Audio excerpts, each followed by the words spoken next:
Salam jas merah, jangan sekali-sekali melupakan sejarah. Halo, Assalamualaikum warahmatullahi wabarakatuh. Perkenalkan, nama saya Naswa Aulia Sofi, saya dari Fakultas Keguruan dan Ilmu Pendidikan, Prodi Pendidikan Sejarah. Saya akan mereview buku tentang geografi dan ilmu sejarah yang ditulis oleh Rusdi Effendi. Oke, pada bab 1 tentang geografi dan ilmu sejarah, beberapa materi berupa yang pertama, definisi geografi. Geografi berasal dari bahasa Yunani geo dan grafien. Geo artinya bumi, dan grafien artinya menggambarkan, mendeskripsikan, dan mencitrakan. Secara harfiah, geografi berarti ilmu yang menggambarkan tentang bumi. Geografi berasal dari bahasa Yunani, asal kata geo berarti bumi, dan grafien yang berarti tulisan atau lukisan. Menurut pengertian yang dikemukakan oleh Eratosthenes, geografika berarti tulisan tentang bumi. Eratosthenes, seorang ilmuwan Yunani, memperkenalkan pengertian geografi dalam bukunya yang berjudul Geografika. Dalam buku yang terdiri atas 3 jilid itu, ia menulis tentang gambaran permukaan bumi, sejarah dan konsep utama geografi.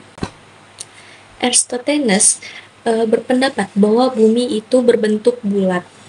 Ia telah dapat melakukan perhitungan keliling bumi hanya berselisih kurang lebih 1% dari keliling sebenarnya.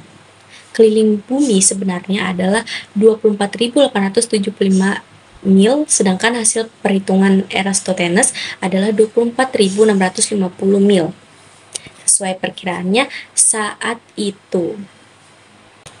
Oke, kurang lebih definisi geografi seperti itu. Sebenarnya masih banyak lagi beberapa pakar-pakar lainnya, ilmuwan-ilmuwan lainnya, tetapi saya hanya mengambil satu contoh dari buku itu. Kita lanjut pada materi yang selanjutnya, yaitu sejarah perkembangan geografi dan objek studinya. Perkembangan ilmu geografi diawali oleh bangsa Yunani yang secara aktif meneliti, juga mendeskripsikan, mendokumentasikan informasi dan data kegeografian sebagai ilmu dan filosofi.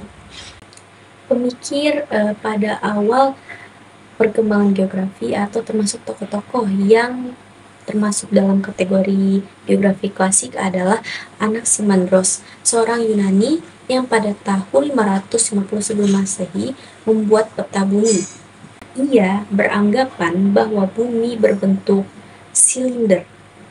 Perbandingan panjang silinder dan garis tengahnya adalah 3:1. Bagian bumi yang dihuni manusia menurutnya adalah sebuah pulau berbentuk bulat yang muncul dari laut. Karena pendapatnya tersebut, maka peta bumi yang dibuatnya mirip dengan sebuah jamur. Objek formal geografi, metode atau pendekatan objek formal geografi meliputi beberapa aspek diantaranya, yaitu yang pertama, aspek peruangan. Geografi mempelajari suatu wilayah antara lain dari segi nilai suatu tempat dari berbagai kepentingan. 2. Aspek kelingkungan. Geografi mempelajari suatu tempat dalam kaitan dengan keadaan suatu tempat dan komponen di dalamnya dalam satu kesatuan wilayah. 3. Aspek wilayah. Geografi mempelajari kesamaan dan perbedaan wilayah serta wilayah dengan ciri-cirinya masing-masing atau ciri-ciri khasnya. Dan yang keempat, aspek waktu.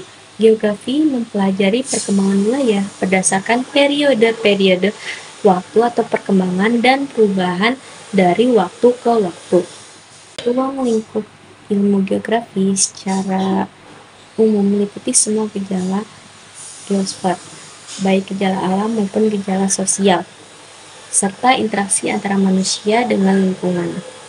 Ruang lingkup studi ilmu geografi yaitu yang pertama, kajian terhadap wilayah atau regional.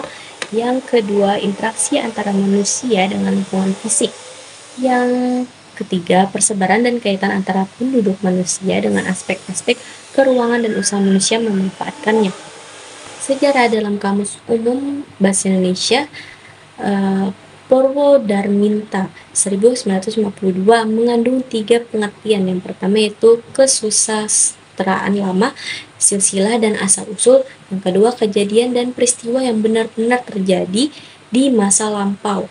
Ketiga, ilmu pengetahuan, cerita, pelajaran tentang kejadian dan peristiwa yang benar-benar telah terjadi pada masa yang lampau. Lahirnya ilmu sejarah tentunya untuk merekonstruksi peristiwa atau kejadian di masa lampau. Tentunya akan dibuatlah pertanyaan-pertanyaan yang memerlukan jawaban. Bukan saja sebuah pertanyaan when, tetap juga where.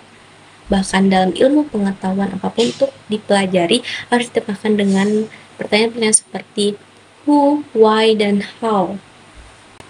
Kata pertanyaan kunci untuk berusaha tahu tersebut sering dikelompokkan menjadi 6 kata yang biasanya disebut dengan 5W plus 1H.